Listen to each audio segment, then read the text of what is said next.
Nick's with me now. Nick, good to see you.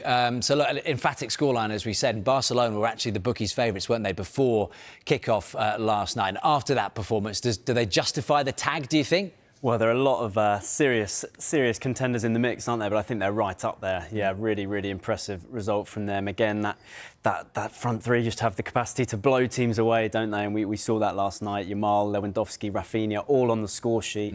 Of course, they have a manager who's won the Champions League before as well in Hansi Flick. He won it with Bayern in 2020. So they've got huge pedigree, and you can see why they might be favourites. Yeah.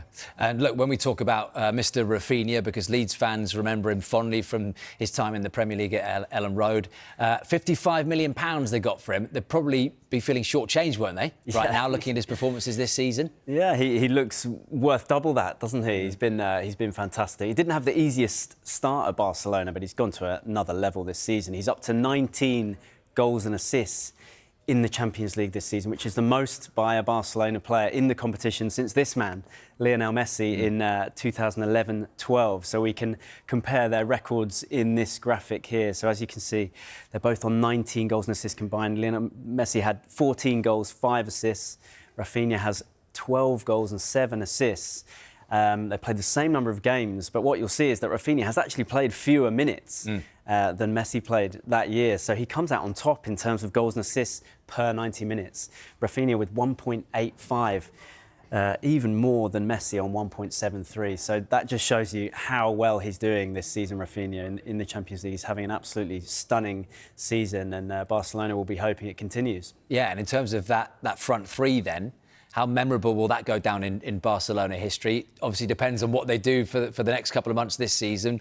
But comparing the Messi front three to the Raphinha front three. Yeah, well, they're putting up some incredible numbers, aren't they? We've pulled out the best season that Suarez, Messi and Neymar had here compared to the current season by Lewandowski, Raphinha and Yamal. So as you can see in 2015-16, these three scored a combined 131 goals, which is just ludicrous, isn't it?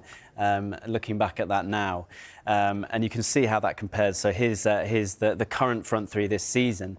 I mean, their numbers are incredible. They're on 82 combined, but they've much got more of an even split, wasn't there? It back is, in yeah. 15-16 with Yamal sort of trailing in this one. Yeah, they've got a bit of a way to go. Ferran Torres has actually scored more goals than Lamine Yamal this season. He's on 16, so they maybe share the goals out a little bit more, this Barcelona side, but they have a lot of ground to make up if they're going to get anything like as high a number as 131. They do potentially have 13 games left to play, though, this season, Barcelona. 8 left in La Liga. They've got a Copa del Rey final and potentially 4 Champions League games. So they'll be hoping to increase that number and maybe get it up over the 100 mark.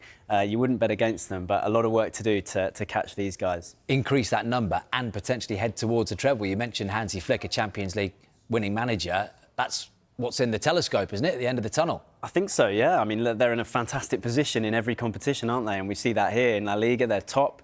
They're 4 points clear of Real Madrid. They're in a great position with 8 games left. Of course, they're still alive in the Champions League. I mean, this may as well say semi-final at this point. You know, they are in such a fantastic position.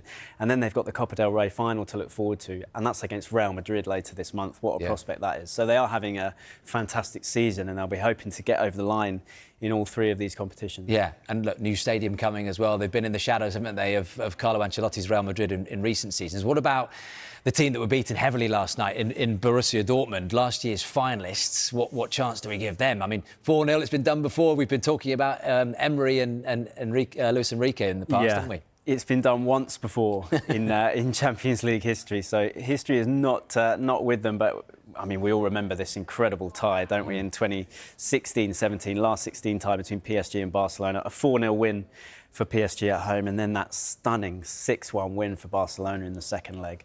So can Dortmund pull off something like that? I mean, it would be amazing, wouldn't it? It's highly unlikely, but at least it has been done before, so there is some precedent. Yeah, and they've lost big players, haven't they, Borussia Dortmund? But what do you think their drop-off in Europe is down to, having got to the final last year and been in it? It's been a steep decline, hasn't it? It's been a really difficult season for them. There's been a lot of upheaval, and it's been really hard for them to sustain that level. They've done so well in recent years, haven't they? Doing, getting to the final last year in itself was a great achievement, but they just haven't been able to maintain it. Yeah.